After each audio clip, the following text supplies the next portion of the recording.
Actually बार बार कुछ students हैं वो ऐड हो रहे हैं, बार बार चले जाते हैं क्लास में, फिर दोबारा एंट्री होने के लिए कहते हैं कि क्लास में इंटर हो जाएं, एडमिट हो जाएं। बार बार वो स्क्रीन के अंदर फिर प्रॉब्लम आ रही है। एडमिट कर लेता हूँ फिर वो गायब हो जाते हैं, फिर एडमिट करता हूँ फिर वो गायब हो जाते हैं, फिर दोबारा आ जाते हैं। समझ नहीं आ रहा मुझे फिलहाल कुछ। तो एडमिट हो गए हैं फिलहाल।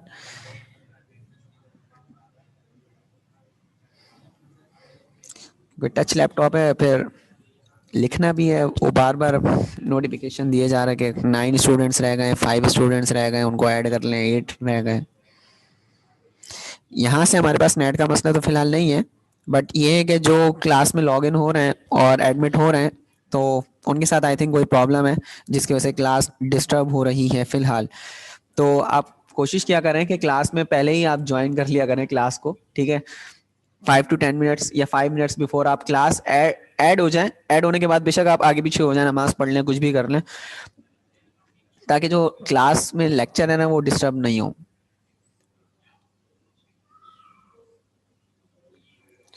अब हुज़ैफा आप क्लास में आ गए हैं, तो आप कह रहे हैं आवाज़ आपकी सही नहीं आ रही, तो बेटा आपकी आवाज़ जो है वो हो सकता है जो आपका मोबाइल है ना, आप मोबाइल के अंदर क्लास ले रहे हैं, ठीक है। तो मोबाइल के अंदर जब आप क्लास लेंगे तो आपका जो मोबाइल है ना वो कैच कर रहा है सारे साउंड, उसमें आपकी अपनी ही गलती आ रही है, ठीक है।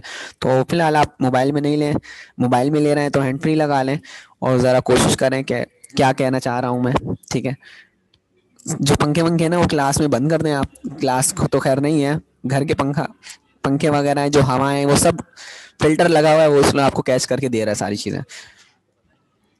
बहरहाल इसी तरह आपके पास मैं ऑर्डर सब जस्ट समझा रहा हूँ, ठीक है। तो ऑर्डर के लिए मैं डिफरेंट मैट्रिसेस ले रहा हूँ। डिफरेंट मैट्रिसेस, यहाँ पर एक और मैट्रिक्स ले लेता हूँ। ये मैट्रिक्स मेरे पास डी है और मैट्रिक्स डी में मैंने एग्जाम्पल ली 1 2। तो ये मेरे पास जस्ट मैट्रिक्स है। तो इसके अंदर मेरे पास जस्ट फर्स्ट रॉ मीन्स एक ही रॉ है और कॉलम्स 2 हैं। तो इसका ऑर्डर आपके पास क्या होगा, पहले रॉ को लिखते हैं। तो रॉ आपके पास कितनी है, बस एक ही रॉ है तो एक जस्ट 1 रहेगा, और कॉलम्स कितने हैं आपके पास 2 हैं, तो ये 1/2 का मैट्रिक्स है। इसी तरह आपके पास एक और मैट्रिक्स आपको बता देता हूं। इस तरह कभी भी नहीं होगा आपके पास कि आप किस तरह मैट्रिक्स बना लें। ई, ये आपके पास एक मैट्रिक्स है, इस तरह भी आप ले सकते हैं 1 2 3। ये आपके पास मैट्रिक्स है तो इसके अंदर ये R1 है, ये R2 है, ये R3 है, इस तरह हॉरिजॉन्टल में। तो क्या करूं? अच्छा जी, तो यहाँ पर अब जिन्होंने कैमरा खोले हुए हैं फिलहाल वो बोल रहे हैं कि बंद कर दें। आयान, जैनब, रामीन और पता नहीं किस किस के कैमरे फिलहाल जिसके भी खुले हुए हैं, तो प्लीज़ अपने कैमरे को ऑफ कर लें। इंस्ट्रक्शंस आ रही हैं, ठीक है। तो यहाँ पर आपके पास 3 रॉज हैं, ठीक है, और कॉलम 1 है। तो जब आप ऑर्डर इसका देखेंगे तो आपके पास यहाँ पर रॉज 3 हैं, तो यहाँ आप लिखेंगे 3/1। तो यहाँ पर इससे ज़्यादा एग्जाम्पल्स मैं आपको अभी और नहीं दे सकता, मतलब हैं तो बहुत सारी एग्जाम्पल्स। तो ऑर्डर आप, कोई प्रॉब्लम है किसी को तो वो पूछ सकता है, ठीक है, ताकि फिर मैं आगे कंटिन्यू करूँ। किसी को कोई क्वेश्चन है जो स्टार्टिंग क्लास में थे, मतलब जो शुरू से क्लास ले रहे हैं, तो कुछ ना कुछ अगर उनको कोई प्रॉब्लम है तो वो पूछ सकते हैं।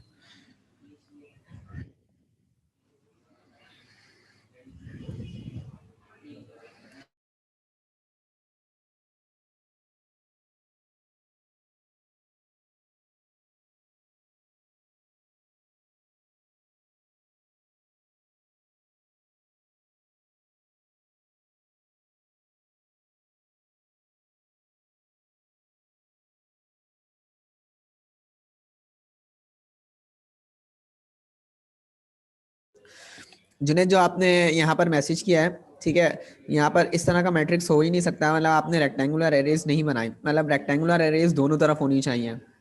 अगर रेक्टेंगुलर एरेज होंगी तो मैट्रिक्स होगा, अदरवाइज वो मैट्रिक्स नहीं होगा, क्योंकि मैट्रिक्स के लिए जरूरी है रेक्टेंगुलर एरेज हो, उसमें कुछ ना कुछ एलिमेंट्स हो। अब कुछ ना कुछ एलिमेंट्स जब उसमें आपके पास होंगे तो अब आप क्या करेंगे। जैसे एक और एग्जाम्पल मैं आपको एक दे सकता हूँ, ठीक है। यहाँ पर मैंने एक मैट्रिक्स लिखा, एफ मैट्रिक्स है मेरे पास, ठीक है, एफ मैट्रिक्स है। क्या लिखा मैंने, जस्ट रेक्टेंगुलर एरेज बनाई और जस्ट इसमें मैंने क्या लिखा, 2।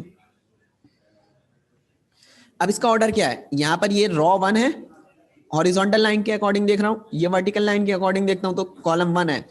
तो यहां पर इसका जो ऑर्डर है वो मेरे पास है 1/1 से, एक रॉ है एक ही कॉलम है। इसके अलावा किसी और को कोई क्वेश्चन पूछना तो वो पूछ ले, ताकि फिर मैं आगे फर्दर चलूं।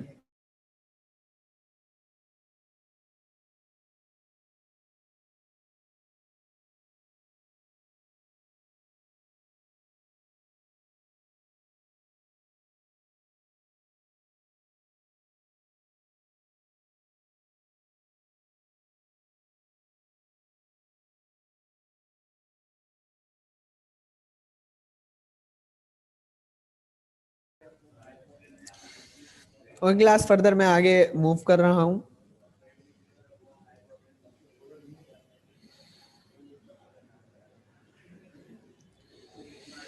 सर राइट साइड समझ नहीं आया है क्या, हम बात कमर बेटा, अभी आपने ज्वाइन किया, 1 मिनट आपको अभी हुआ है, ठीक है, 1 मिनट भी आई थिंक नहीं हुआ। अब आपको कैसे समझ में आएगा राइट हैंड साइड पे क्या लिखा हुआ है, लेफ्ट हैंड साइड पे क्या लिखा हुआ है, तो अब आप लेक्चर देखिएगा जब अपलोड हो जाएगा, क्योंकि इस तरह फिर बहुत प्रॉब्लम्स हो जाएंगी। प्रीवियस पढ़ाता रहूंगा बार बार, तो जब आप लेक्चर भी रिकॉर्ड सुनेंगे तो उसके अंदर यही हो रहा होगा कि अब आवाज़ नहीं आ रही है, वो ऐड हो रहे हैं, अभी एडमिट हो गए। तो बहरहाल इसके बाद आपके पास टाइप्स ऑफ मैट्रिसेस हैं, ठीक है, कुछ टाइप्स हैं ये आपको पता होनी चाहिए मैट्रिसेस की।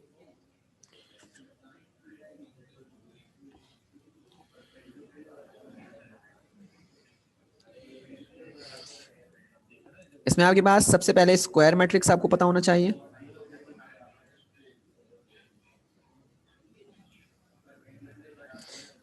Scalar matrix,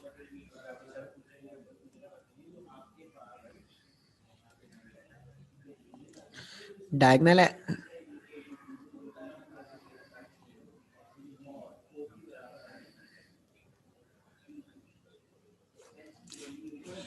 fourth one unit matrix,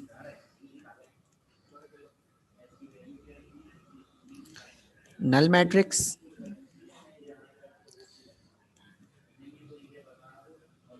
फिलहाल आपको ये सारे मैट्रिक्स पता होने चाहिए। तो फिलहाल मैं आपको थोड़े पेज नंबर मैं बता रहा हूँ, आप ज़रा डेफिनेशंस रीड करें, उसके बाद मैं फिर आपसे पूछता हूँ कि एक्चुअली डेफिनेशंस के अकॉर्डिंग जो ये मैट्रिक्स मैंने यहाँ पर लिखे हैं वो क्या होते हैं। ठीक है, मैं किसी का भी यहाँ पर माइक ऑन कर लेता हूँ और फिर उससे पूछूंगा, तो प्लीज़ काइंडली आप अपना माइक जो भी है उसको अनम्यूट कर लीजिएगा और मुझे आंसर दे दीजिएगा। तो पेज नंबर आपका 90 पर आपके पास टाइप्स ऑफ मैट्रिसेस लिखी हुई हैं, ज़रा आप उसको एक दफ़ा देख लें, 90 और 91 पर।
ओके जी, आई होप कि आपने यहाँ पर टाइप्स जो है वो रीड कर ली होंगी।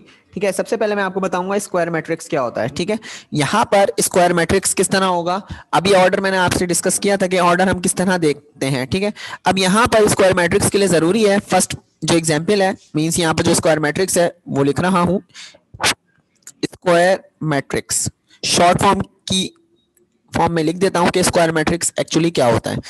स्क्वायर मैट्रिक्स में आपके पास number of rows number of columns के बराबर होती हैं। नंबर ऑफ रॉज किसके बराबर होती हैं, नंबर ऑफ कॉलम्स के। तो ऐसे मैट्रिक्स को हम कहते हैं square matrix. Number of rows जितनी भी हैं आपके पास वो किसके इक्वल होंगी, नंबर ऑफ कॉलम्स के। तो ऐसे मैट्रिक्स को हम स्क्वायर मैट्रिक्स कहते हैं। जैसे डेट इज 3 रॉज हैं 3 कॉलम्स हैं, मतलब आर की वैल्यू भी 3 है और सी की भी वैल्यू यहाँ पर आपके पास 3 है, तो ऐसे मैट्रिक्स को हम क्या कहते हैं, रॉ मैट्रिक्स।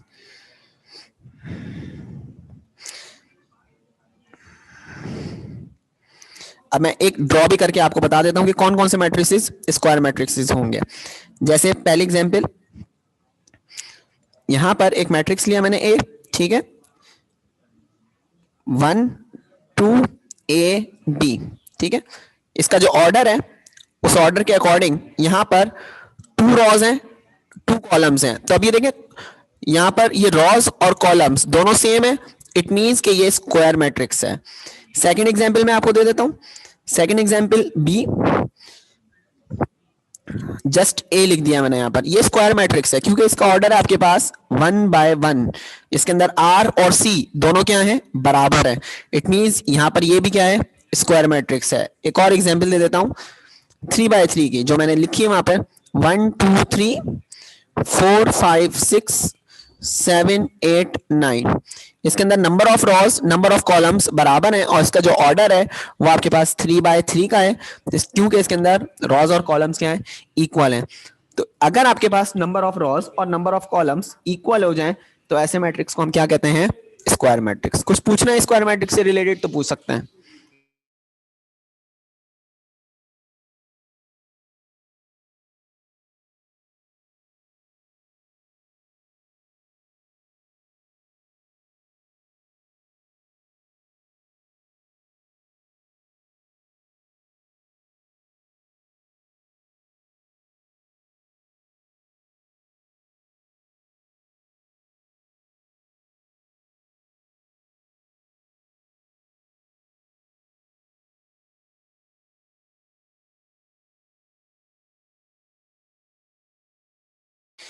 इसके बाद सेकंड हमने क्या करना है, स्केलर मैट्रिक्स यहां पर पढ़ना है, ठीक है। क्या देखना है, स्केलर मैट्रिक्स।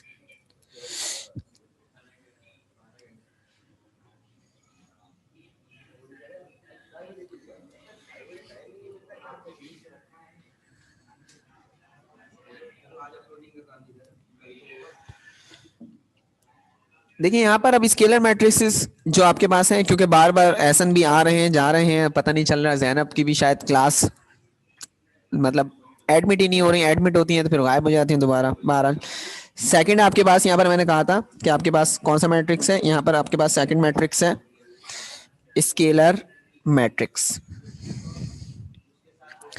अब याद रखिएगा स्केलर मैट्रिक्स कौन सा मैट्रिक्स होता है, हमेशा स्क्वायर मैट्रिक्स होता है। स्केलर मैट्रिक्स स्क्वायर मैट्रिक्स ही है, बट चेंजिंग्स क्या आएंगी इसके अंदर, चेंजिंग्स क्या होंगी, जो इसके अंदर डायगोनल एलिमेंट्स होते हैं। अब आप सोच रहे होंगे डायगोनल एलिमेंट्स कौन से होंगे। मैं एक मैट्रिक्स यहाँ पर ड्रॉ करता हूँ, ठीक है, एक मैट्रिक्स बना लेता हूँ, मैट्रिक्स बनाने के बाद आपको पता चलेगा कि डायगोनल एलिमेंट्स कौन से होते हैं। मैंने एक मैट्रिक्स बनाया, ठीक है। अब याद रखिएगा मैंने कहा स्केलर मैट्रिक्स जो है वो स्क्वायर मैट्रिक्स है। अब स्क्वायर मैट्रिक्स क्या होता है, जिसमें number of rose number of columns बराबर होते हैं। तो यहां पर मैं एक मैट्रिक्स बना रहा हूं, ठीक है, ए, उसके अंदर मेरे पास 2 2 8 4, ये मैंने डायगोनल सॉरी एक मैट्रिक्स बनाया है। ये स्केलर नहीं है अभी, ठीक है, ये एक मैंने मैट्रिक्स बनाया है। डायगोनल एलिमेंट्स बता रहा हूं अभी, डायगोनल एलिमेंट्स कौन से होते हैं। ये आपके पास इस तरह अगर लाइन होगी तो ये आपके पास डायगोनल एलिमेंट्स होंगे। अब डायगोनल एलिमेंट्स, अब आप सोचेंगे कि यहाँ पर डायगोनल क्योंकि जब हमारे पास एक रेक्टेंगल होता है, रेक्टेंगल के अंदर जो हमारे पास डायगोनल लाइन होती है वो ये डायगोनल लाइन होती है, ठीक है। ऑपोजिट कॉर्नर्स जो होते हैं आपके पास, जब हम उनको मैच कर देते हैं या लाइन ड्रॉ कर देते हैं तो वो आपके पास डायगोनल लाइन शो होती है। बट रेक्टेंगल हो स्क्वायर हो उसमें आपके पास डायगोनल जो लाइंस होती हैं वो 2 लाइंस होती हैं, ठीक है। राइट हैंड साइड से भी आप ड्रॉ करते हैं, लेफ्ट हैंड साइड से भी ड्रॉ करते हैं, बट मैट्रिक्स के अंदर आपने यहाँ पर लेफ्ट टू राइट जाना है। इसकी जो जनरल फॉर्म है, मैं आपको जनरल फॉर्म यहाँ पर सबसे पहले बता देता हूँ ताकि उससे आपको जो आपका कॉन्सेप्ट है वो क्लियर हो जाए। मैंने यहाँ पर एक कैपिटल मैट्रिक्स ए लिखा और मैंने यहाँ पर क्या किया, स्मॉल एलिमेंट्स लिख रहा हूं, जैसे A11 A12 A13, ये जनरल फॉर्म लिख रहा हूं मैं, ठीक है। ये आपको भी याद हो जानी चाहिए अभी ना, मैं आपको याद भी करवा दूंगा, बहुत आसान है। A23 A31 A32 A33, ये जो मैं जिस तरह पढ़ रहा हूँ ना, इसको इस तरह हम पढ़ते नहीं है। अगर यहाँ पर मैंने मैट्रिक्स लिखा है, ये 3 by 3 इसका ऑर्डर है, और इसके अंदर जो एलिमेंट्स हैं वो इस तरह लिखे मैंने raw wise, A11 A12 A13, फिर सेकंड रॉ में आया तो A21 22 23। तो आपको जनरल फॉर्म यहां पर एक तरीके से समझ आनी चाहिए। किस तरह आएगी अब समझ में, जरा ये देखें। यहां पर जो मेरे पास मैट्रिक्स है, इस मैट्रिक्स में यहां पर ये जो एलिमेंट है ये एक्चुअली A11 नहीं है जो मैं पढ़ रहा हूं, मैं अपनी आसानी के लिए पढ़ रहा हूं, आपको समझाने के लिए पढ़ रहा हूं। इसको पढ़ते हैं A1 by 1। जो नीचे 11 लिखा हुआ है, इसका मतलब है कि इसकी पोजीशन कौन सी है इस मैट्रिक्स में। यहां पर ये जो A11 लिखा हुआ है, इसका मतलब है इसका जो ऑर्डर है, ये जो आपके पास एलिमेंट है वो है 1 by 1, रॉ 1 कॉलम 1। तो रॉ 1 कॉलम 1 का मतलब A11 में इसको पढ़ रहा हूं। ये पोजीशन कौन सी है, फर्स्ट रॉ फर्स्ट कॉलम। मतलब अगर आपके पास कोई भी मैट्रिक्स हो तो अगर आप देखें तो उसके अंदर पहली रॉ कहां होगी, ये मैट्रिक्स है मेरे पास, ये पहली रॉ होगी, ठीक है, ये पहली रॉ होगी। पहला कॉलम कहां से आएगा, यहां से ये पहला कॉलम आ जाएगा। तो ये पॉइंट ऑफ इंटरसेक्शन है, तो ये एक्चुअली A11 है। इसी तरह जब मैं A12 की बात कर रहा हूं, ये 12 नहीं है आपके पास, ये 12 नहीं है, ये क्या है 1/2, ये इसका ऑर्डर है, और ऑर्डर में हम लिखते हैं R/C, ठीक है।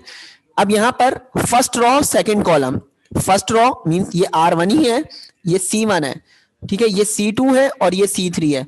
तो मैंने क्या कहा यहां पर रॉ 1 है, रॉ 1 ही है, कॉलम कौन सा है 2 है, तो पॉइंट ऑफ इंटरसेक्शन कहां आ रहा है, ये आ रहा। तो एक्चुअली ये आपके पास सेकंड कॉलम है, सॉरी, और पहले हम रॉ पढ़ते हैं इसलिए मैं पहले रॉ पढ़ लेता हूं। फर्स्ट रॉ है और सेकंड कॉलम है। थर्ड यहाँ पे जो 1 3 लिखा हुआ है, ये अब आपको समझ में आ गया होगा, ये 1 3 नहीं है, ये 1/3 है, और इसकी जो पोजीशन है वो क्या है, फर्स्ट रॉ, अब RC नहीं लिखूंगा, थर्ड कॉलम, रॉ फर्स्ट ही है, कॉलम थर्ड है, तो ये पॉइंट ऑफ इंटरसेक्शन है। तो इस तरह आपकी जो रॉ 1 है वो कंप्लीट हो गई किसके साथ, 3 कॉलम्स के साथ। इसी तरह यहाँ पर ये जो 21 है, 21 यहाँ पर ये नहीं पढ़ते, हम इसको पढ़ते हैं 2/1, ठीक है, मतलब 21 है तो हम इसको पढ़ते हैं 2/1। तो ये आपके पास क्या है, रॉ, सेकंड रॉ। अभी यहाँ पर आ गई सेकंड रॉ, कॉलम कौन सा है 1, तो क्योंकि R/C आपके पास फॉर्मूला होता है, तो ये आ गया आपके पास ही R2 कॉलम 1 रॉ 2, ये रही रॉ 2 कॉलम 1, ये वाली पोजीशन है। इस तरह अब आपके पास यहां पर A22 है जिसको हम पढ़ते हैं 2/2, तो 2/2 ये वाली पोजीशन है, सेकंड रॉ सेकंड कॉलम, ये सेकंड रॉ ही चल रही है आपके सामने, ये सेकंड कॉलम है, ये point of intersection, second raw third column. इसी तरह थर्ड रॉ थर्ड कॉलम, 33 का मतलब है यहाँ पर थर्ड रॉ, तीसरी रॉ तीसरा कॉलम, ये वाली पोजीशन है, तीसरी रॉ सेकंड कॉलम, ये आ गया आपका थर्ड रॉ सेकंड कॉलम, ये आपके पास जो पोजीशन है थर्ड रॉ फर्स्ट कॉलम। तो इस तरह ही आपके पास मैट्रिक्स जो है वो कंप्लीट होता है, और इसकी ये जनरल फॉर्म है। तो आपके पास पढ़ने के लिए बहुत आसान है कि हम रॉ 1 जो पढ़ रहे होते हैं इस तरह लिखते हैं A11 A12 A13 A22 A23 31 32 33। तो ये बिल्कुल आसान है, ठीक है, आसान है। तो अब आपको इनकी पोजीशंस याद होनी चाहिए। अब डायगोनल एलिमेंट्स कौन से थे, मैं आपको ये बताना चाह रहा था। डायगोनल एलिमेंट्स क्या थे, कौन से थे, उन डायगोनल एलिमेंट्स की वजह से मैंने आपको जनरल फॉर्म बताई। जनरल फॉर्म की वजह से अब आपको ये पता चल जाएगा डायगोनल एलिमेंट्स कौन से होते हैं, ठीक है। पहले मैं इसको रेस कर लूं, उसके बाद मैं आपको बताता हूं डायगोनल एलिमेंट्स कौन से होंगे।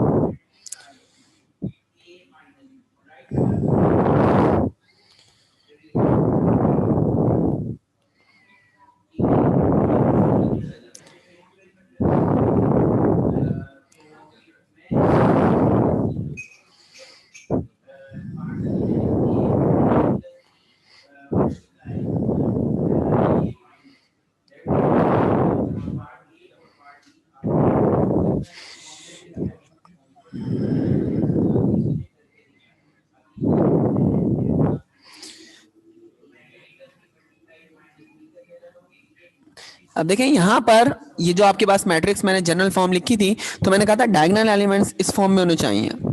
अब डायगोनल एलिमेंट्स क्या होते हैं, डायगोनल एलिमेंट्स हमें पता कैसे चलेगा कौन सा है, जिसमें रॉ और कॉलम का जो नंबर है वो दोनों क्या होने चाहिए, सेम होने चाहिए। मतलब डायगोनल का जो नंबर है, जो डायगोनल एलिमेंट्स है जो उसका नंबर है, जैसे A22 A11 A33, इसमें क्या है एक्चुअली, इसमें जो रॉ है ना वही कॉलम है, मतलब जो रॉ का नंबर है वही कॉलम का नंबर है। जैसे A11 लिखा हुआ है, इसके अंदर यहाँ पर रॉ 1 है तो कॉलम भी क्या है 1। यहाँ पर कॉलम 2 है, रॉ 2 है, कॉलम भी 2 है। यहाँ पर रॉ 3 है, कॉलम भी 3 है। बाकी आप किसी भी पोजीशन को चेक कर लें, जैसे 1 2 अगर मैं यहाँ पर देख रहा हूं तो 1 2 के अंदर जो रॉ का नंबर है वो कॉलम का नंबर नहीं है। अगर रॉ 1 है तो कॉलम 2 है, रॉ 1 है तो कॉलम 3 है। तो डायगोनल एलिमेंट्स वो एलिमेंट्स होंगे जिसमें रॉ और कॉलम्स के जो नंबर्स हैं वो बराबर हो जाएं। तो इसलिए हम यहाँ पर इसको इस तरह लिखते हैं कि ये आपके पास हमेशा डायगोनल एलिमेंट्स होंगे। आपके पास 4x4 का मैट्रिक्स अगर मैं बनाऊं तो डायगोनल एलिमेंट्स कौन कौन से होंगे, A11 A22 A33 A44। तो ये डायगोनल एलिमेंट्स हैं इस तरह। ठीक है, तो याद रखिएगा डायगोनल एलिमेंट्स हम किस तरह देखेंगे, डायगोनल एलिमेंट्स हम इस तरह देखेंगे कि रॉ और कॉलम का नंबर इक्वल हो जाए। आई होप कि आपको समझ में आ ही गया होगा। ठीक है, कोई प्रॉब्लम है तो आप रेस कर सकते हैं या मैसेज चैट बॉक्स में आप मुझे बता सकते हैं, ताकि फिर मैं उसको फर्दर आपको क्लियर कर दूं। पहली चीज मैंने आपको पहले कहा था कि ऑर्डर क्लियर होना चाहिए, कि हम पहले रॉ को लिखते हैं बाद में कॉलम को लिखते हैं। फिर रॉ भी मैंने आपको बताया था प्रीवियस पेज पे और कॉलम्स भी बताए थे। फर्दर आगे मैं चल रहा हूं, मैं यहाँ पर आपको बता रहा था कि डायगोनल एलिमेंट्स कौन से होते हैं। तो डायगोनल एलिमेंट्स की वजह से मैंने यहाँ पर एक स्केलर मैट्रिक्स समझाना था आपको। अब स्केलर मैट्रिक्स समझ लें जरा क्या होता है। स्क्वायर मैट्रिक्स बहुत इजी था। ठीक है, अब स्केलर में क्या करेंगे, स्केलर में आपके पास जो डायगोनल एलिमेंट्स, अब याद रखिएगा पोजीशंस के अकॉर्डिंग A11 A22 क्या होंगे, कोई भी नंबर्स होंगे, और वो जो नंबर्स होंगे स्केलर के अंदर वो दोनों के दोनों क्या होंगे, सेम होंगे। जैसे 3, यहाँ पर भी 3, ये दोनों है डायगोनल एलिमेंट्स। इनके अलावा जो नंबर्स होंगे वो जीरो होंगे। इनके अलावा जो नंबर्स होंगे वो आपके पास क्या होंगे, जीरो होंगे। तो यहां पर डायगोनल एलिमेंट्स के अंदर जो डायगोनल एलिमेंट्स हैं वो सारे के सारे क्या होने चाहिए, आपके पास इक्वल होने चाहिए। और इनके अलावा जो एलिमेंट्स हो वो आपके पास क्या हो, जीरो हो जाए। तो ऐसे मैट्रिक्स को आप क्या कहते हैं, स्केलर मैट्रिक्स।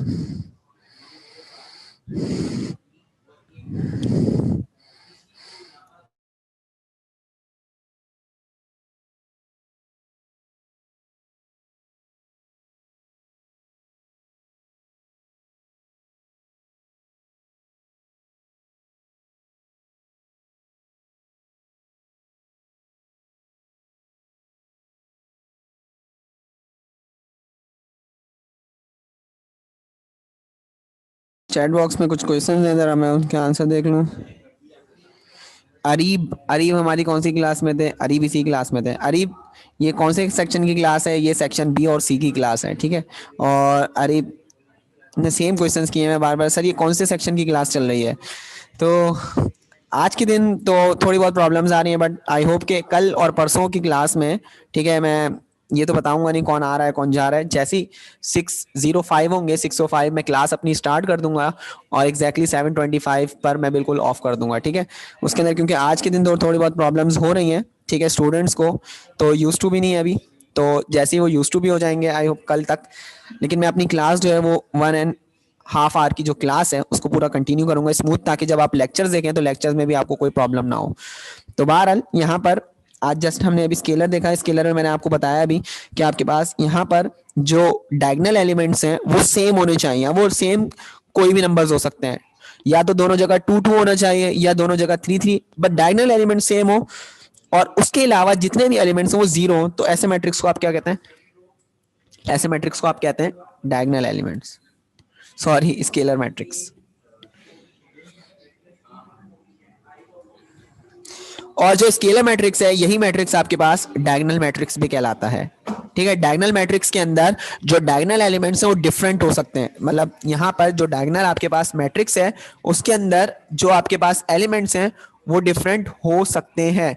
ठीक है, सारे के सारे तो जीरो होंगे सिर्फ डायगोनल एलिमेंट्स के अलावा। बाकी जैसे मैं आपको एक एग्जांपल दे देता हूँ किस तरह,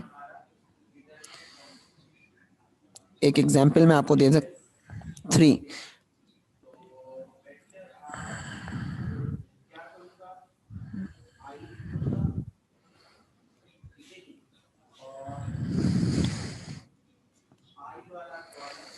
तो डायगोनल मैट्रिक्स एग्जांपल यहाँ पर आप देख लें, एक मैंने मैट्रिक्स लिया ए, ठीक है, स्केलर में मैंने सेम रखे थे, डायगोनल में मैंने चेंज कर दिए, तो ये मैट्रिक्स मेरे पास डायगोनल मैट्रिक्स है। डायगोनल मैट्रिक्स में डायगोनल एलिमेंट्स कुछ भी हो, सेम हो, डिफरेंट हो, कुछ भी हो, ठीक है, तो आपके पास जो मैट्रिक्स होगा वो डायगोनल मैट्रिक्स आपके पास होगा, जिसके अंदर डायगोनल एलिमेंट्स डिफरेंट होंगे, आप ये समझ लें, क्योंकि डायगोनल मैट्रिक्स भी आपके पास स्क्वायर मैट्रिक्स ही है, ठीक है। अब आप स्केलर और डायगोनल के अंदर थोड़ा सा डिफरेंस देख लें, डिफरेंस क्या होगा, यहाँ पर ये 3 और 3 जो स्केलर मैट्रिक्स है ये डायगोनल मैट्रिक्स भी है, स्केलर मैट्रिक्स डायगोनल मैट्रिक्स भी है, स्केलर मैट्रिक्स स्क्वायर मैट्रिक्स भी है, ठीक है। तो ये बात आपने याद रखनी है। डायगोनल एलिमेंट्स जो आपके पास हैं अगर चेंज हुए, उसके अलावा सारे के सारे जीरो हुए, तो आपके पास जो मैट्रिक्स होगा वो डायगोनल मैट्रिक्स होगा। इसके बाद जो आपको मैंने यूनिट मैट्रिक्स बताया था, अब यूनिट मैट्रिक्स बता देता हूँ। 4th नंबर पे यूनिट मैट्रिक्स लिखा हुआ है, यूनिट का मतलब होता है 1, ठीक है। तो जो डायगोनल एलिमेंट्स हैं आपके पास, अब जो डायगोनल एलिमेंट्स हैं, ठीक है, अगर वो 1 हो जाए आपके पास, एग्जाम्पल आपके सामने लिख देता हूँ, ये मेरे पास मैट्रिक्स है 1 1 1, ये डायगोनल एलिमेंट्स, अगर यूनिट यूनिट का मतलब 1 होता है, डायगोनल एलिमेंट्स 1 हो जाए, बाकी सारे के सारे क्या हो, 0 हो, तो ऐसे मैट्रिक्स को आप कहते हैं यूनिट मैट्रिक्स। अब यूनिट मैट्रिक्स स्क्वायर मैट्रिक्स भी है, डायगोनल मैट्रिक्स भी आप कह सकते हैं, स्केलर मैट्रिक्स भी, बट अगर स्पेसिफिकली 1 लिखा हुआ हो, अभी देखें स्केलर है ना, मैंने कहा था स्केलर मैट्रिक्स के अंदर कि आपके पास जो डायगोनल एलिमेंट्स हैं वो सेम होने चाहिए, तो यूनिट मैट्रिक्स में भी सेम है, बट यूनिट मैट्रिक्स स्पेसिफिकली आपके पास वहां पर आपके पास जस्ट 1 ही होगा, स्केलर के अंदर कोई भी नंबर हो सकता है, बट अगर 1 होगा तो आप स्केलर तो है वो, बट जो फर्स्ट प्रायोरिटी है वो क्या होगी, यूनिट मैट्रिक्स की होगी, अगर ऑप्शन हुआ, क्योंकि एक क्वेश्चन आता है, समटाइम एमसीक्यूज आता है, यूनिट मैट्रिक्स आपको दे देते हैं और फिर पूछते हैं आपसे कि ये स्केलर मैट्रिक्स है, डायगोनल मैट्रिक्स है, स्क्वायर मैट्रिक्स है या यूनिट मैट्रिक्स है, तो अब आप प्रेफरेबल जो आंसर होगा वो देंगे। अगर नहीं लिखा हुआ ऑल ऑफ अबव या लिखा हुआ ऑल ऑफ दीज, इस तरह कुछ लिखा हुआ होता है समटाइम, तो अगर इस तरह नहीं लिखा हुआ तो अब आप उसको उसमें जो यूनिट मैट्रिक्स है उसका ऑप्शन टिक करेंगे।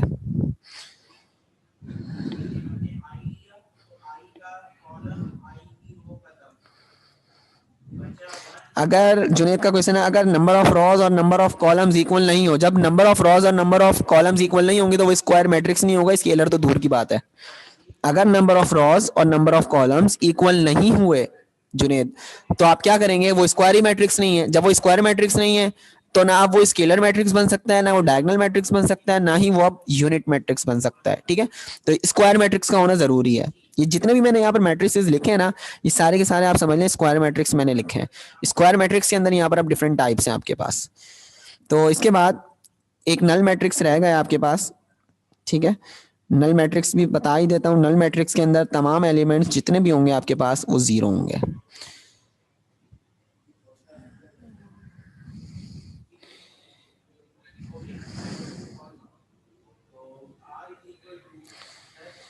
तो ये मेरे पास मैट्रिक्स है ए 0 0 0 0, तो ये मैट्रिक्स मेरे पास नल मैट्रिक्स है। नल मैट्रिक्स में तमाम एलिमेंट्स 0 होंगे।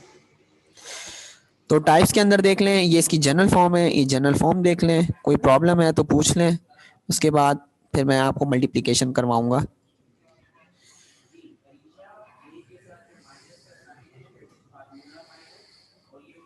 जनरल मैट्रिक्स है आपके पास, जनरल फॉर्म ऑफ मैट्रिक्स। कुछ पूछना है तो पूछ सकते हैं।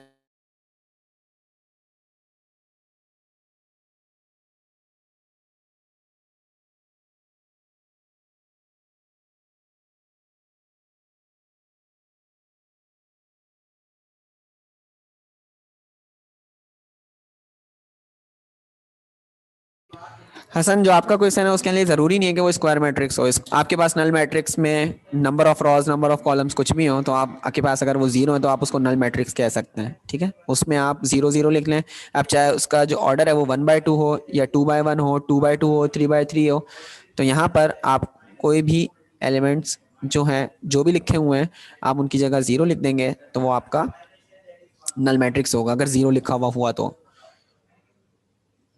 कुछ किसी और का कोई क्वेश्चन है तो वो भी पूछ सकता है।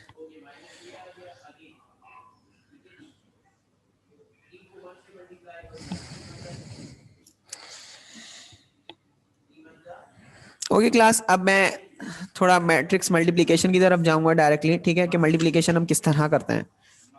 पहले बल्कि आप एक काम करें, पहले आप एक काम कर लें सारे, एक्सरसाइज 4.1 पर आए जरा। इसके बाद एक्सरसाइज 4.1, एक्सरसाइज 4.1 में क्वेश्चन नंबर 1 कॉपी में ही सॉल्व, बुक में ही सॉल्व कर लें। आपके पास कुछ मैट्रिसेस गिवन है और उसमें लिखा हुआ है specify the type of each of the following matrices, और 5 मैट्रिसेस आपके पास गिवन है। तो जस्ट आप उसके अंदर लिख दें कौन सा यूनिट है, कौन सा डायगोनल है, कौन सा स्क्वायर है। जरा ध्यान से और आराम से सोच समझ के, बुक से आंसर बाद में देखिएगा बट पहले खुद लिख लें।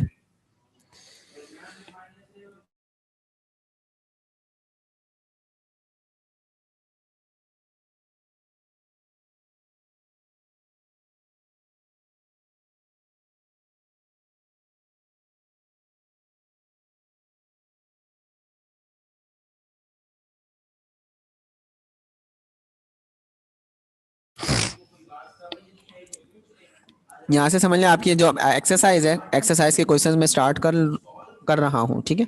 तो आपको मैंने एक क्वेश्चन दिया है सिंपल सा, बहुत इजी है। अगर आपको टाइप समझ में आ गई, जो टाइप्स बताई है जस्ट आपको वही क्लियर करनी है।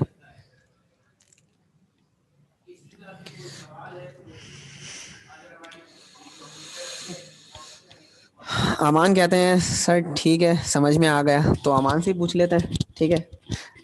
अमान आपने अपना जो माइक है ना उसको अनम्यूट करना है, ठीक है। मैं आपको जो माइक है ना उस वो खोलता हूँ जरा, मैं क्वेश्चन पूछ लूँ आप लोगों से, क्वेश्चन ही नहीं पूछ रहा हूँ। सारे आ रहे हैं जा रहे हैं, अच्छा जी।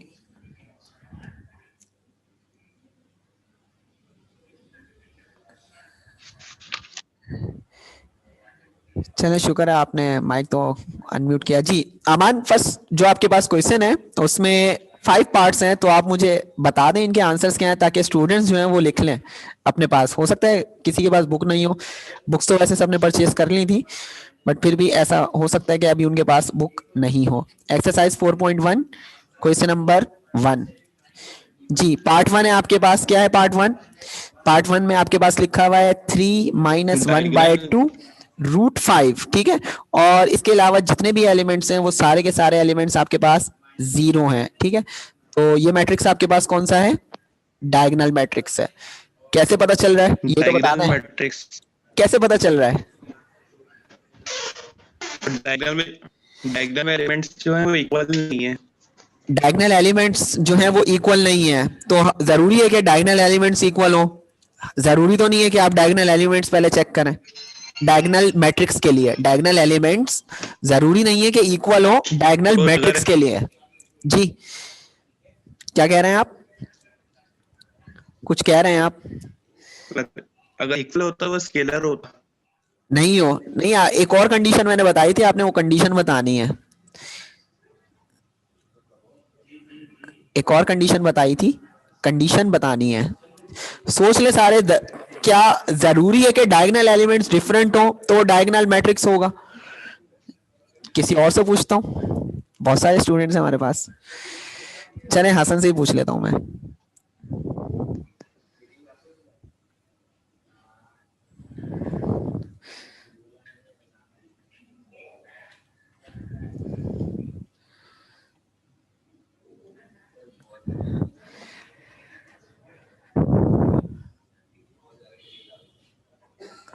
हसन आपने अपना माइक जो है ना उसको अनम्यूट करना है माइक को।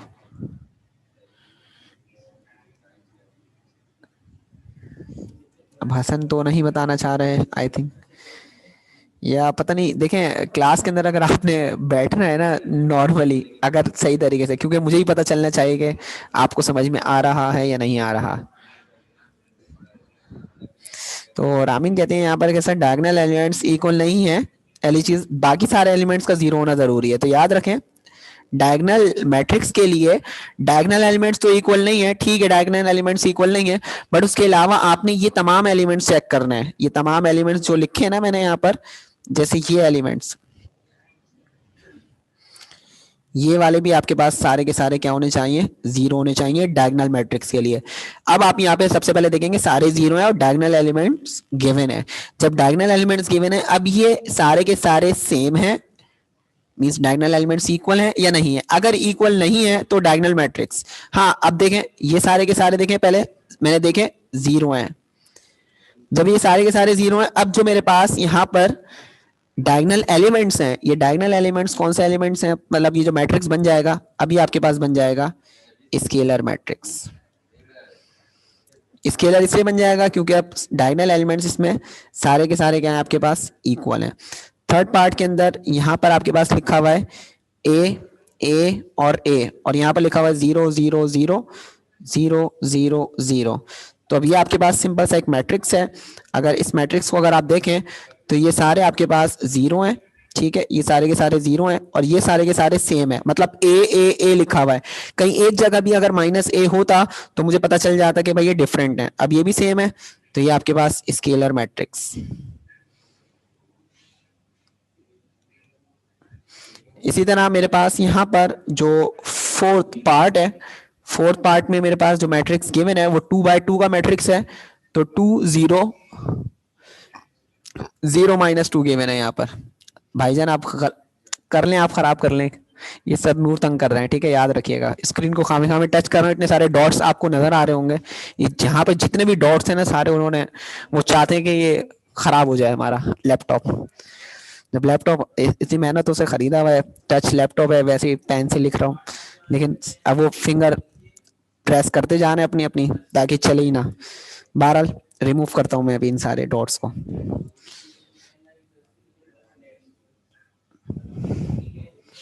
सारे डॉट्स उन्होंने लगा दिए,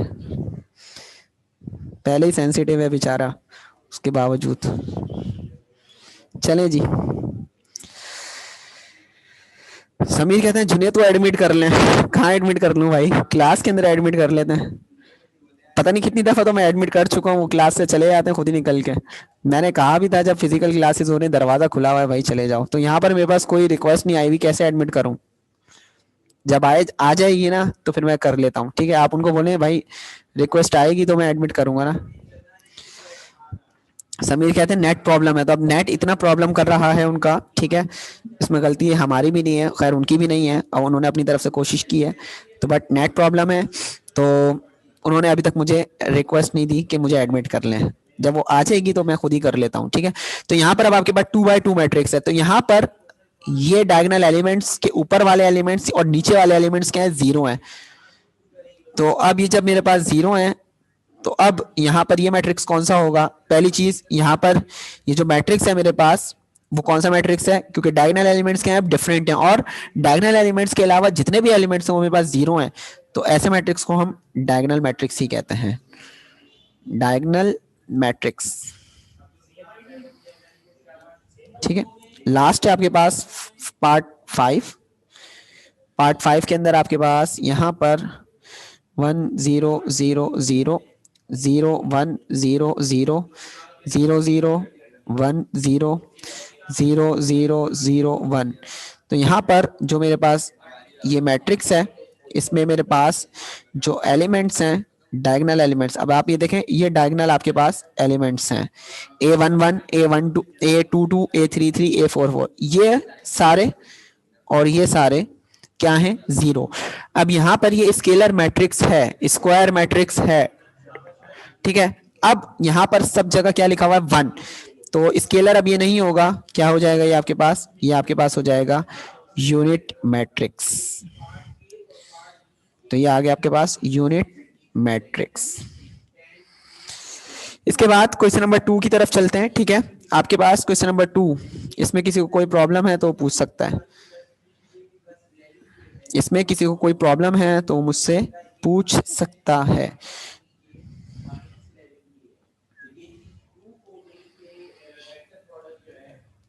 क्वेश्चन नंबर 2 कॉपी कर लूं, उसके बाद फिर मैं आपसे डिस्कस करता हूं कि इसमें क्या कहना चाह रहे हैं वो। इक्वेशंस आ गई, इक्वेशंस मैंने कहा था जब आप चैप्टर नंबर 3 पढ़ रहे थे कि इक्वेशंस पढ़ लें आराम से, ये अब आपकी जान नहीं छोड़ने वाली, सिंप्लीफिकेशन, एडिशन, सब्ट्रैक्शन, ये सब बस आप वो मैट्रिक्स में भी आ गई। क्रैमर्स रूल आप मैट्रिक में पढ़ के आ चुके हैं, मैट्रिक्स मेथड, क्रैमर्स में जो भी है आपके पास वो दोनों के दोनों आप पढ़ के आ चुके हैं। तो पहले मैं दोनों क्वेश्चंस कॉपी कर लूं, उससे बाद आपसे दोनों क्वेश्चंस एक साथ डिस्कस कर लेता हूं। आप इतने में क्वेश्चंस रीड कर लें।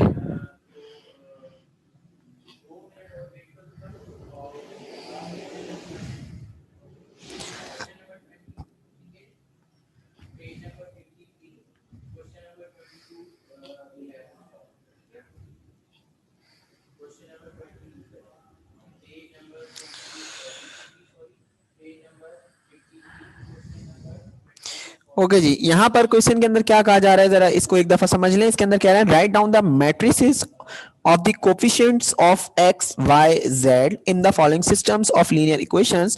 Also find their additive inverse. ठीक है, तो सबसे पहले तो हमने क्या करना है, सबसे पहले यहाँ पर जो इक्वेशंस हैं, सबसे पहले हमने इनको देखना है कि ये क्या अरेंज हैं या नहीं है। तो यहाँ पर जो मेरे पास इक्वेशन लिखी हुई है, आपने इसको किस ऑर्डर में लिखना है, यहाँ x है, फिर y है, फिर z। ठीक है, इसी तरह जो दूसरी क्वेश्चन है उसमें भी अब पहले आपके पास जो टर्म है वो पहले आपके पास x वाली होनी चाहिए, सेकंड टर्म आपके पास y वाली होनी चाहिए, थर्ड टर्म आपके पास z वाली होनी चाहिए। तो सबसे पहले हमने क्या करना है, इस मैट्रिक्स को बनाने से पहले, मतलब इस मैट्रिक्स को जो हम बनाने वाले हैं इससे पहले आपने क्या करना है, क्वेश्चन में जो इक्वेशन है उसको आप अरेंज कर लें। किस तरह अरेंज हुई हुई है, बट जो इसके अंदर कांस्टेंट है उनको आप राइट हैंड साइड पर शिफ्ट कर दें। तो इस सॉल्यूशन में सबसे पहले आप लिखेंगे 3x plus 2y plus 8z equals to 5। ठीक है, सेकंड आपके पास 5x plus 8y minus 4z equals to -2। ठीक है, अब आपने क्या बनाना है, मैट्रिक्स बनाना है। अब मैट्रिक्स इस तरह बनाएंगे, अब मैट्रिक्स अब आप इस तरह बनाएंगे कि आपके पास यहां पर कितनी इक्वेशंस हैं, इस यहां पर मेरे पास 2 इक्वेशंस हैं और आपने क्या करना है, मैट्रिक्स लिख बनाना है। तो अब आपने x y z के कोफिशिएंट्स देखने हैं। तो यहां पर मेरे पास मैट्रिक्स जो बनेगा उसमें जो इक्वेशन है उसमें जो पहली टर्म है उसमें x है, तो x का कोफिशिएंट है 3, तो ये आ गया 3। याद रखिएगा x के नीचे x वाली टर्म ही होनी चाहिए ताकि कोफिशिएंट्स लिखने में आसानी हो जाए। सेकंड है आपके पास y वाली टर्म, तो थोड़ा सा गैप देंगे, जिस तरह मैट्रिक्स में हम लिखते हैं वो आ गया 2। 8 है, z का कोफिशिएंट तो 8 आ गए, यहां पर ये मैट्रिक्स क्लोज। इसी तरह x का कोफिशिएंट है 5, y का कोफिशिएंट है 8 और z का कोफिशिएंट है -4। अगर प्लस हुआ तो प्लस की फॉर्म में लिखेंगे, माइनस हुआ तो माइनस की फॉर्म में लिखेंगे। तो उन्होंने जस्ट आपसे कहा है कि आपने जस्ट मैट्रिक्स लिख के बताएं क्या होगा। ठीक है, उसके बाद उन्होंने कहा कि आपके पास जो मैट्रिक्स है, ठीक है, उसके अंदर जो आप एलिमेंट्स लिखेंगे वो कोफिशिएंट्स होने चाहिए इक्वेशन के। तो मैंने आपसे जस्ट ये कहा कि सबसे पहले अगर इक्वेशन अरेंज नहीं है तो इक्वेशंस को अरेंज कर लें। इक्वेशन अरेंज हो जाएगी तो अरेंज इस तरह करनी है कि x के नीचे x वाली टर्म हो, y के नीचे y वाली टर्म हो, z के नीचे z वाली ही टर्म हो। जब इस तरह आपके पास इक्वेशंस अरेंज होंगी तो जो कांस्टेंट है उनको आपने सबसे पहले फिर राइट हैंड साइड पर शिफ्ट करना है, फिर सारे कांस्टेंट जो जब आप राइट हैंड साइड पे चले जाएंगे तो अब आपके पास जो लेफ्ट हैंड साइड पर इक्वेशंस होंगी एक्स वाई जेड के कोफिशिएंट्स वो आप मैट्रिक्स की फॉर्म में इजीली लिख सकते हैं। तो ये आ गया आपके पास। ठीक है, अब वो कह रहे हैं also find their additive inverse. क्या कह रहे हैं, also find their additive inverse. तो ये मैट्रिक्स आ गया। एडिटिव इनवर्स क्या होगा, एडिटिव इनवर्स होगा अगर आपके पास 2 होता है सिंपल, ठीक है, तो इसका इनवर्स मींस इसका ऑपोजिट क्या होता है, माइनस। तो अगर ये प्लस का 2 है तो इसका इनवर्स -2, या इसका ऑपोजिट क्या होगा, -2। अगर प्लस -3 है इसका ऑपोजिट क्या होगा, +3। तो मैट्रिक्स में हम इसको कहते हैं इनवर्स। ठीक है, तो यहां पर एडिटिव इनवर्स, मल्टीप्लिकेटिव इनवर्स नहीं, एडिटिव इनवर्स का मतलब प्लस की ऑपोजिट साइन कौन सी होती है, सब्ट्रैक्शन। तो यहां पर जो प्लस में है वो माइनस में कर दें, जो माइनस में है वो आप प्लस में कर दें। तो इसका एडिटिव इनवर्स आपके पास क्या होगा, यहां पर लिख देता हूं। ये आपके पास 3 है तो ये -3 हो जाएगा, ये 2 है तो ये -2 हो जाएगा, ये 8 है तो ये -8 हो जाएगा, ये 5 है तो -5 हो जाएगा, 8 है तो -8 हो जाएगा, -4 है तो +4 हो जाएगा। तो ये एडिटिव इनवर्स आ गया आपके पास, एडिटिव इनवर्स। ठीक है, तो ये आपके पास एडिटिव इनवर्स, ये इसका मैट्रिक्स है और ये इसका एडिटिव इनवर्स है। मुस्तफा क्लास में एंटर हो गए हैं।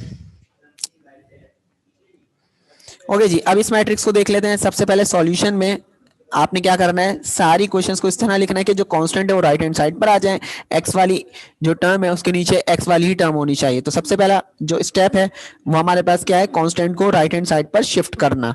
तो यहाँ पर अब मैं सबसे पहले अरेंज कर लूँ, 8x plus 5y plus 2z equals to 3।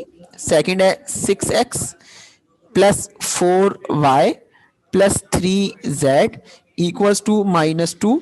तीसरी है 7x minus 3y plus 5z equals to 9। ठीक है जी, अब मुझे इसकी मैट्रिक्स फॉर्म में मतलब इन इक्वेशंस को मैट्रिक्स की फॉर्म में लिखना है।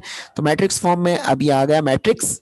ठीक है, मैट्रिक्स में x के नीचे x वाली टर्म्स हैं, y के नीचे y वाली टर्म्स हैं और z के नीचे मेरे पास z वाली ही टर्म्स हैं। तो अब मैं किस तरह लिखूंगा, 8 6 7 5 4 -3 2 3 5, ये आ गया मेरे पास मैट्रिक्स। कांस्टेंट उन्होंने नहीं पूछा, कुछ भी नहीं पूछा, जस्ट उन्होंने कहा मैट्रिक्स आप इन इक्वेशंस का coefficient of x y z की फॉर्म में बना दें। फिर उसके बाद उन्होंने कहा इसका एडिटिव इनवर्स निकाल लें। तो इसका एडिटिव इनवर्स क्या होगा, एडिटिव इनवर्स जस्ट मैं ऊपर लिख देता हूं, एडिटिव इनवर्स जो पॉजिटिव है वो पॉजिटिव रहेंगी। ठीक है, तो आपने क्या करना है, उसको नेगेटिव कर देना है, जो नेगेटिव है उनको पॉजिटिव कर देना है। तो एडिटिव इनवर्स में ये 8 है, प्लस का तो -8, 6 पॉजिटिव में है तो -6, 7 पॉजिटिव है तो नेगेटिव, 5 भी नेगेटिव, 4 भी नेगेटिव और 3 पॉजिटिव हो जाएगा क्योंकि वहां पर नेगेटिव है, 2 नेगेटिव, 3 भी नेगेटिव और 5 भी नेगेटिव। तो ये आ गया आपके पास इससे मैट्रिक्स और इसका ये एडिटिव इनवर्स। तो यहाँ पर जो मेरा क्वेश्चन नंबर 2 है वो भी यहाँ पर कंप्लीट हो गया। कुछ पूछना है तो फिलहाल आप मुझसे पूछ सकते हैं। अगर आपने मुझसे बात करनी है तो आप मुझे बता दें कि सर ये चीज़ मैंने पूछनी है। मैं अगर आप चैट बॉक्स में नहीं लिख सकते तो आप जस्ट मुझे बता दें कि सर आप माइक ऑन कर दें ताकि जो भी क्वेश्चंस हैं आप उनसे डायरेक्टली पूछ लें।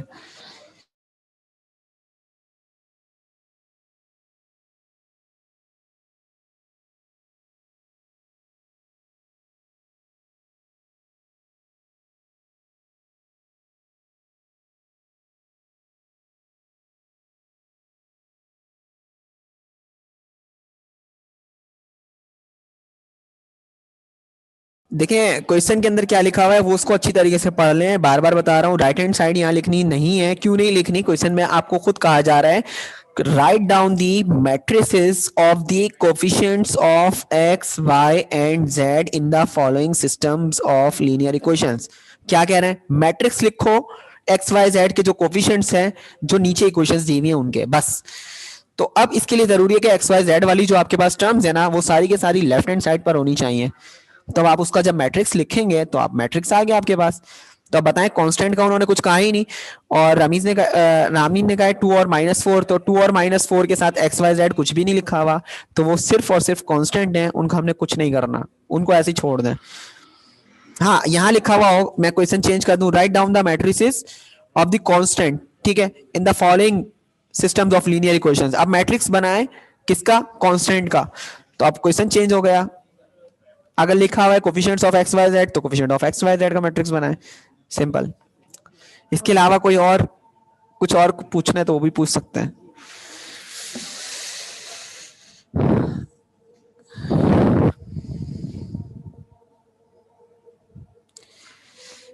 एसन का भी यही क्वेश्चन है, राइट हैंड साइड को छोड़ देंगे, हाँ भाई छोड़ देंगे, ठीक है।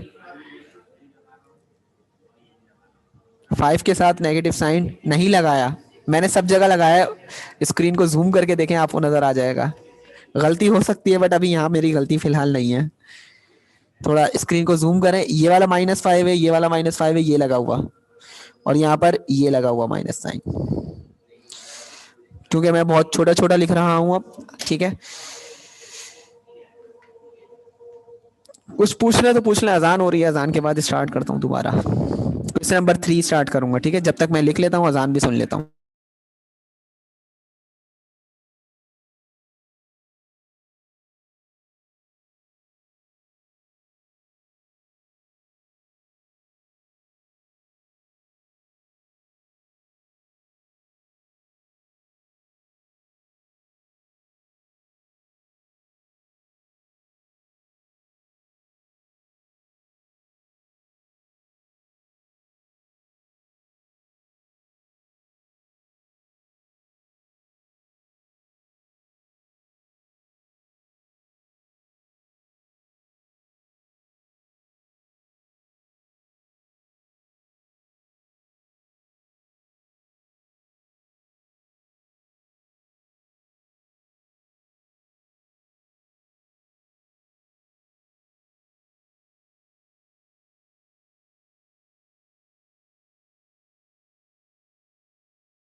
ओके जी, अजान हो गई है ख़त्म, ठीक है, मतलब कंटिन्यू करता हूँ। आप क्वेश्चन को सबसे पहले रीड कर लें कि क्वेश्चन में क्या क्या आ रहा है। क्वेश्चन में आपसे यहाँ पर ये कह रहे हैं, write down in tabular form. आपके पास एक मैट्रिक्स गिवन है एक्स, ठीक है, एक मैट्रिक्स एक्स गिवन है और उसके अंदर जो एलिमेंट्स हैं वो एक्स की फॉर्म में है, ठीक है। अभी जो मैंने आपको मैट्रिक्स की जो फॉर्म लिख के दिखाई थी कि आपके पास एक मैट्रिक्स था ए, तो उस मैट्रिक्स की जो जनरल फॉर्म थी वो मैंने इस तरह लिखी थी, A1/1, A1/2, 1/3, 3/3 का मैट्रिक्स मैं लिख रहा हूं, 2/1, 2/2, 2/3।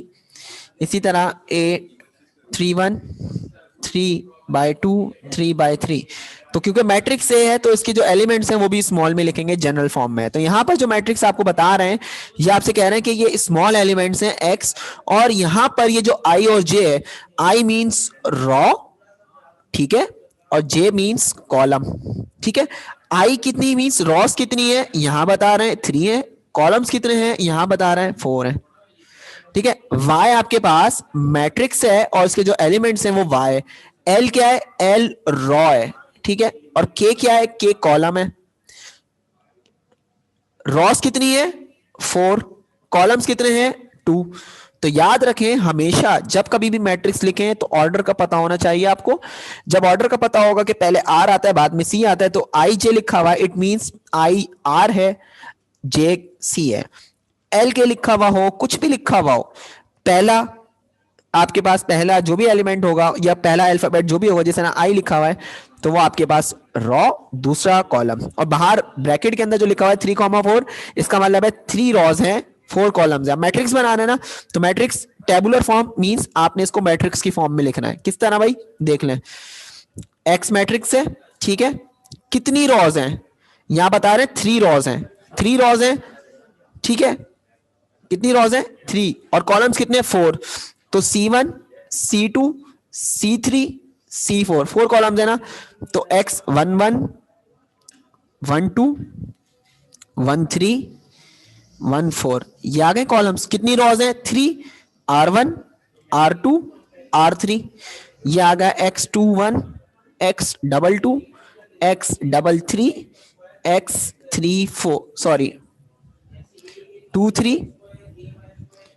और यहां पर 24, X31, X32, X33 और X34। तो यहां पर इन्होंने कहा था 3 रॉस आपने यहां पर लेनी है, 4 कॉलम्स लेने हैं। इसको मैं जरा क्लियर कर लूं ताकि आपको फिर इजीली नजर आ जाए। तो यहां पर ये आपके पास 23 और ये है आपके पास 24। अब देख लें कोई सा भी एलिमेंट्स क्या है, इस एलिमेंट का नंबर क्या है, third raw fourth column, third raw 34 लिखा हुआ ना, थर्ड रॉ फोर्थ कॉलम, ये आ गया थर्ड रॉ फोर्थ कॉलम। इसी तरह यहां पर अब आपको मैट्रिक्स कह रहे हैं कि वाई बना के दिखाएं, आप हमें टेबुलर फॉर्म के अंदर मैट्रिक्स लिख के दिखाएं।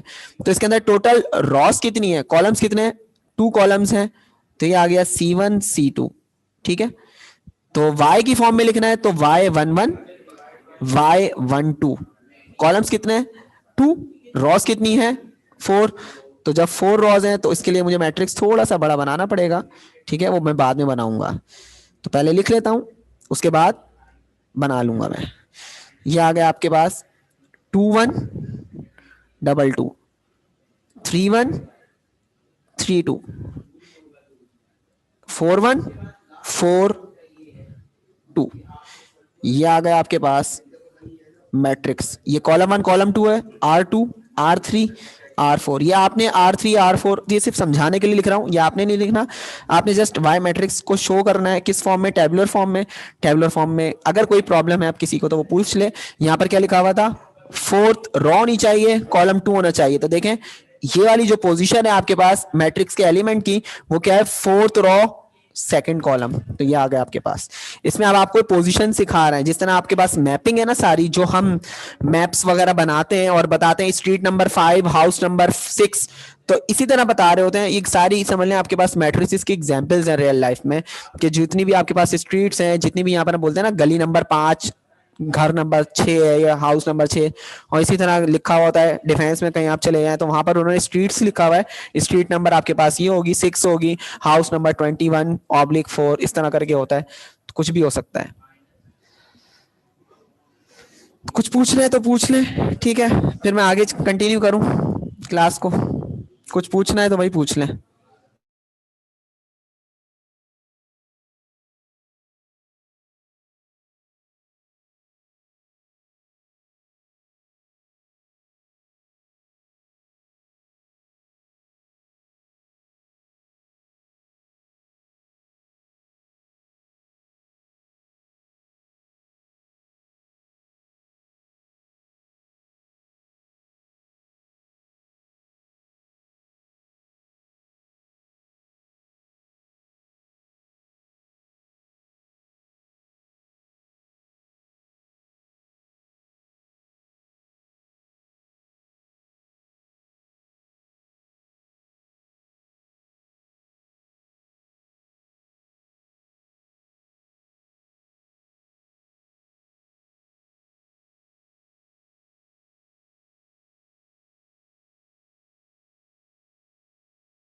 तो हमाद कमर आपने जो यहाँ लिखा है ना, अपनी तरफ से वैल्यूज डाल सकते हैं बेटा। यहाँ अपनी तरफ से नहीं है, ये जो आपने 11 लिखा हुआ है, 12 लिखा हुआ है, इसका पीछे मकसद है कोई ना कोई जो आपने लिखा हुआ है। और ये मैं, जब आप क्लास की रिकॉर्डिंग चेक करेंगे ना घर में आराम से, तो आपको पता चल जाएगा कि यहाँ पर 11 का मतलब क्या है। यहाँ पर 11 का मतलब होगा 1/1, 1/1, 2/2, 3/3, 4/4, 1/2। ये सारी, ये जो 11 है ना, ये 11 नहीं है, ये 1 और 1 means first row, first column है। तो ये यहाँ पर जनरलाइज फॉर्म लिखी है जो उन्होंने कहा था।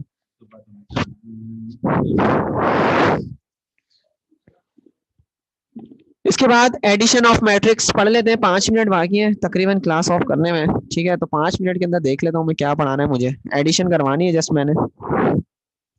एडिशन कहाँ मिलेगी मुझे मैट्रिक्स के अंदर? चले मैं इतने में आपको क्वेश्चंस बता देता हूँ एक्सरसाइज 4.1 के कौन कौन से आपके पास इंपॉर्टेंट क्वेश्चंस हैं, ठीक है। इतने में 5 मिनट के अंदर फिर मैं क्लास अपनी ऑफ करूंगा आज के दिन, क्योंकि मल्टीप्लीकेशन तो अभी पॉसिबल ही नहीं है कि 5 मिनट में हो जाए, ठीक है। एडिशन भी मैं बाद में बताऊंगा। तो कुछ इंपॉर्टेंट क्वेश्चंस बता देता हूँ जो पेपर में आते हैं फिलहाल, मतलब जरूरी नहीं है कि वो आए या नहीं आए, बट फिर भी बता देता हूँ। पहले तो आपको ये बता दूं कौन कौन सी एक्सरसाइजेज इंपॉर्टेंट है, ठीक है। पहले चीज, एक्सरसाइज मोस्ट इंपॉर्टेंट है 4.2। 4.2 हर साल पेपर में इससे रिलेटेड क्वेश्चंस आते हैं। पूरी होल एक्सरसाइज इंपॉर्टेंट है।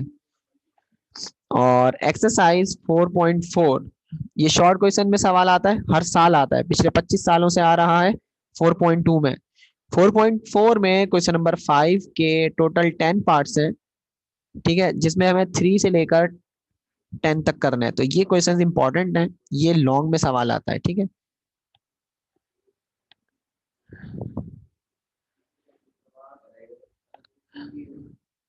अब पता नहीं कौन आ रहा है क्लास के अंदर, मैं पहले पूछ लेता हूँ। भाई सर, अवैस।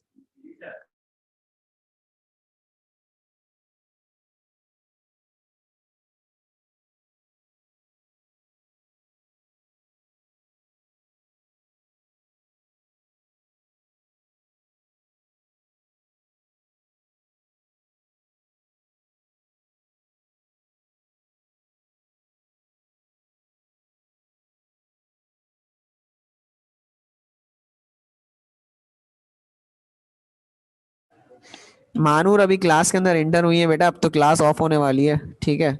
तो यहाँ पर आपके पास जो क्वेश्चंस हैं, ठीक है, अमान आपको मैंने कहा है यहाँ पर 4.4 में क्वेश्चन नंबर 5 लॉन्ग क्वेश्चंस में आते हैं, मतलब ये क्वेश्चन नंबर 5 के 3 से 10 तक पार्ट्स हैं, ये क्वेश्चंस लॉन्ग में आते हैं, ठीक है। और 4.2 में short questions whole exercise complete करनी है। बाकी जो है वो इस एक्सरसाइज से रिलेटेड देख लेते हैं कौन कौन से सवाल पेपर में आ चुके हैं, ठीक है। आ चुके हैं क्या, बस जो बता रहा हूँ फिलहाल अब आप वो लिख लें। करवाऊंगा तो तकरीबन देख के कौन कौन से करवाने। क्वेश्चन नंबर 6, ठीक है। क्वेश्चन नंबर 8, 8 का जो पार्ट है वो 1 भी आ चुका है, पार्ट 3 भी आ चुका है, ठीक है। इसके बाद क्वेश्चन नंबर 10 भी आ चुका है वैसे, ठीक है। उसके बाद क्वेश्चन नंबर 11 बहुत आया हुआ है, question number 12, question number 13, part 1 और 2 दोनों करने। उसके बाद मैं डायरेक्टली यहाँ पर, वैसे तो 15 भी आया हुआ है,